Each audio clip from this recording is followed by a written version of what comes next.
So here, my dudes, meron tayong 360 virtual tour ng Woodsville Crest that claims to be our oasis south of Metro. Now, first impressions, my dudes, gotta say, napakaganda ng renders nila. Like, mukhang totoo.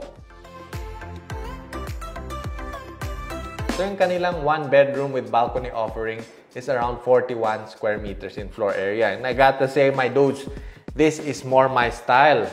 Mas maluwang siya, as we can see, and may L-shaped kitchen, dedicated na living area, at dining. So kung titignan natin, this is a veteran design move kung saan nilagyan nila ng mirror sa small spaces para lumuwang yung kanyang itsura, which, yan, yung kanilang dining has a mirror in front of it. And yung paggamit din ng accent wall dito sa living space help separate the areas ng living at dining kahit walang hard partition. So they did that technique again, which different materials separates their spaces.